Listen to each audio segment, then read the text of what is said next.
What we have basically is the largest moderate rebel group joining forces and agreeing to fight alongside Christian groups, the Syriac Military Council, which I think is being meant as a sign to Congress and the international community back in the United States that they want to show a united and inclusive front in this fight that they are having in Syria with ISIS and with Bashar al-Assad, the regime.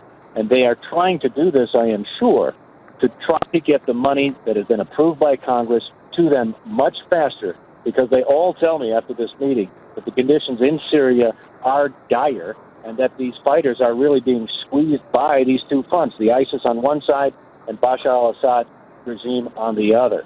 Ashley? So, Drew, so much of this seems like it could be considered symbolic because many of them have been joining forces on the battlefield already, whether you want to call it out of desperation, out of need, whatever it is. But since you were actually at this meeting, Drew, and we're told there were 2 U.S. congressmen who were at these meetings as well, I'm not sure if we can identify who they are, but could you let me know exactly what was said to these groups in terms of what America plans to give them and send them to help them in their fight against ISIS and Bashar al-Assad?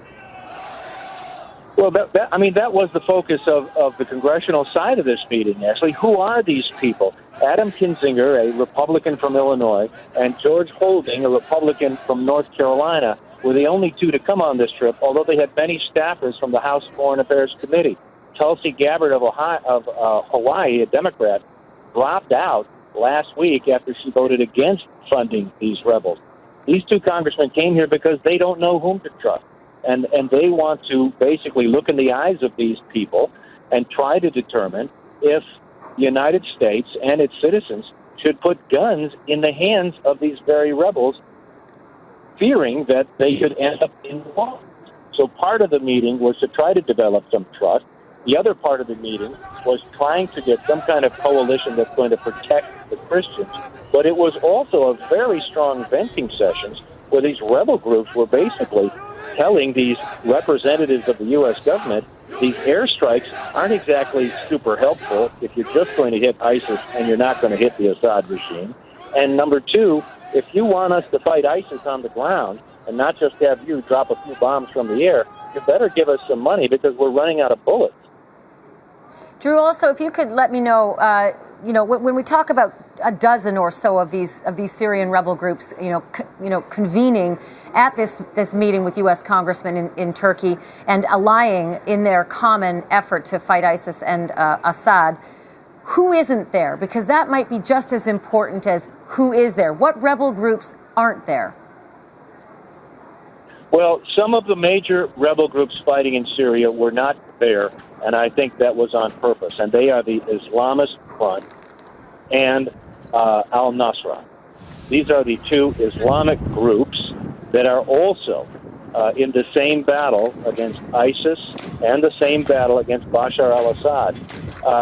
They are not going to be a popular group with the U.S. congressmen or with U.S. taxpayers to fund because, quite frankly, they don't trust them. But those, as you said earlier, Ashley, it is a very fluid situation in Syria, and basically the enemy of my enemy is my friend. These coalitions form and drop out just as easily as the battlefield kind of displays itself across Syria. So you have territory being taken, you have territory being ceded, you have ISIS coming from one side, you have Assad coming from another, and now these rebel forces say we have to worry about airstrikes from up above, which, by the way, they say they are in no coordination with the U.S. or the international coalition on. So they are trying to get the message out that they need help.